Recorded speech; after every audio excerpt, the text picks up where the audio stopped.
नाज़रीन, YouTube channel के साथ मैं हूं शहराज खान।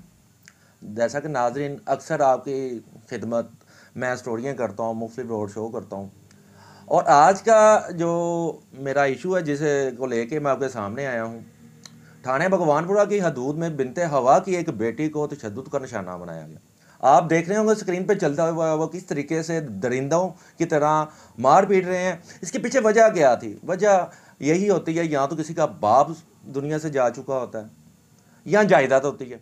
जी अस्सलाम वालेकुम। वालेकुम सलाम। अच्छा मैडम, ये बताइएगा आपका क्या नाम है? मेरा नाम नाज़िया। अच्छा, ये जो तशद्दुद की जो वीडियो अभी नाज़रीन आप भी देख रहे हैं, ये तशद्दुद करने वाले कौन थे? ये मेरे भाई के बेटे और उसकी बेटी। ये भाई के बेटे थे। क्या वजह हुई कि इस तरीके से बेदर्दी से तशद्दुद किया गया?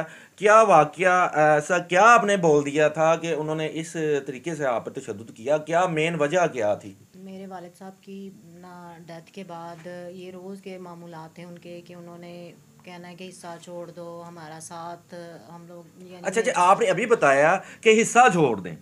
अच्छा, ये जायदाद की वजह से आप पे तशद्दुद किया जी गया? जी जायदाद के लिए। तो जायदाद जो आपके वाला साहब जब डेथ हुई उसके बाद ये दिन ब दिन ये हालात बढ़ते गए? हाँ जी, बढ़ते गए हैं और बुरे से बुरे होते गए हैं। भाई अब्बू की वफ़ात के बाद भाई का ही कब्ज़ा था, तो उसका और उसके बच्चों का यही रवैया था कि अपना हिस्सा छोड़ दो, क्योंकि मेरी वालदा ज़ईफ़ हैं तो उनका साथ भी नहीं उन्होंने दिया। तो सिर्फ़ इस चीज़ पे उनका फ़ोकस रहा है कि मुझे और मेरी वालदा को घर से निकाल दें, प्रॉपर्टी से बेदखल कर दें। तो इसी सिलसिले में रोज़ उनकी ये मारना, इनका गालियाँ देना, हम लोगों की लाइट बंद कर देना, पानी बंद कर देना, ये रोज़ की बातें थी। तो ये सारा जो मसला चला वो सिर्फ जायदाद के लिए चला कि किसी तरह ये मतलब कि दस्तबरदार हो जाएं इस चीज़ से कि हम लोग हिस्सा नहीं लेंगी। अच्छा, ये जब आपने बताया कि हिस्सा नहीं, क्या जिस दिन ये तशद्दुद किया आपने इमरजेंसी फ़ोन 15 पे कॉल की? जब इन्होंने पहली दफ़ा मारा है तो मैंने 15 पे कॉल कर दी, लेकिन पुलिस स्टेशन से कोई नहीं आया उस कॉल पे।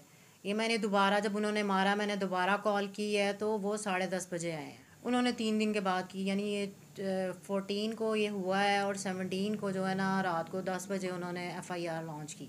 जिस तरीके से तशद्दुद किया गया, एफआईआर में क्या लॉन्च किया गया? कौन सी दफात के तहत वो एफआईआर लॉन्च की गई? यानी जिस तरीके से उन्होंने चाकू निकाला, मार अच्छा, पीट की। चाकू भी निकाला है? जी चाकू जान भी। से मारने का चाकू भी निकाला गया जी?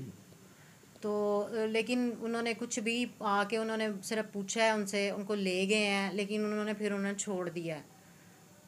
नहीं, जैसे उन्होंने चाकू उन्होंने पुलिस वालों ने बरामद किया? नहीं, उन्होंने तो पूछा भी नहीं। हम लोगों ने FIR में भी ये चीज़ दी है लेकिन इस चीज़ की इन्वेस्टिगेशन हुई ही नहीं।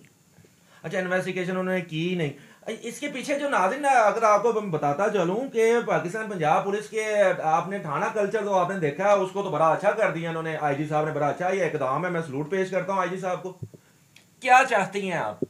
मैं इंसाफ चाहती हूँ कि जिस तरह उन्होंने किया है तो उनको यानी इस चीज़ का एहसास हो कि उन्होंने कितना गलत किया मेरे साथ। मेरे तो वालिद साहब की वफ़ात हो गई, मेरा साथ देने वाला कोई नहीं, मेरी ज़ईफ़ वालदा, उनको लेके मैंने चलना।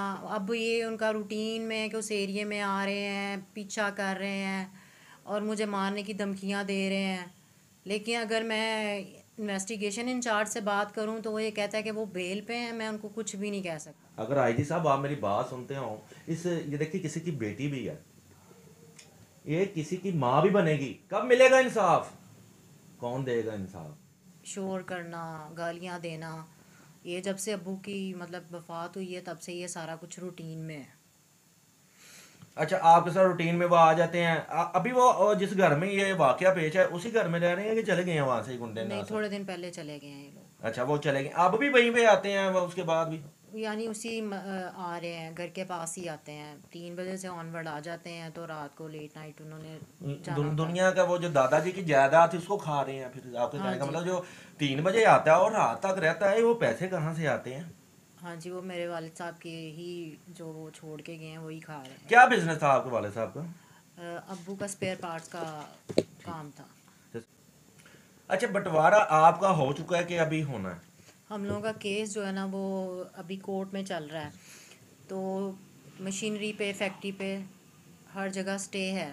स्टे भी है। लेकिन इन्होंने ये जो मार पीट रहे हैं, इन्होंने स्टे के बावजूद मशीनें बेची, सारा कुछ ये करते रहे हैं। अच्छा मैडम ये बताइएगा कि खुदा ना खासा दोबारा वो अटैक करते हैं, आप सबसे पहला एक दाम उठाएं अपना, आपने दरवाज़ा नहीं खोलना, सबसे पहले 15 पे कॉल करें, उन्हें बताएं हकीकत। अगर नहीं सुनते, प्लेटफार्म एक मेरा तो छोटा सा एक प्लेटफार्म है, बड़े से आला अफसरान भी सुनते हैं। हमारा काम था आपके पास इस तरह की स्टोरी लेके आना, आगे आप जाने, आपका काम जाने, मेरा काम था आपको बताना। और देखें आज हवा की बेटी को कब और कैसे इंसाफ मिलेगा और कौन देगा। होगा कोई अल्लाह का वली, होगा कोई ऐसा आला अफसरान जो इसको इंसाफ देंगे। तो मैं तो आपसे एक इल्तमास करूँगा, सुनने वाले नाज़रीन सुन रहे हैं, कि अगर किसी बहन बेटी के साथ ऐसा वाक़या हो तो भाई शर्म से मर जाता है। उस भाई ने तशद्दुद किया है, पीछे जायदाद है, चंद सिक्के हैं। तो मैं नहीं कहता आप, मेरा जो हाल है या इस औरत का क्या हाल होगा, इसकी वालदा का, कि उसने जिस बेटे को दुनिया में लाई, किस तरीके से पाला। एक बहन भाई के पैदा होने पे या भाई से क्या क्या ख्वाहिशात रखती है। मैं भी एक किसी बहन का भाई हूँ, बड़ी उसको मेरे साथ ख्वाहिशात होंगी, वही थी भाई आपके साथ। अब इससे ज़्यादा तो मेरे पास कुछ नहीं है बताने के लिए, शर्म उन्हें आनी चाहिए जिन्होंने तशद्दुद किया है। इसी के साथ मैं भी इजाज़त चाहूँगा।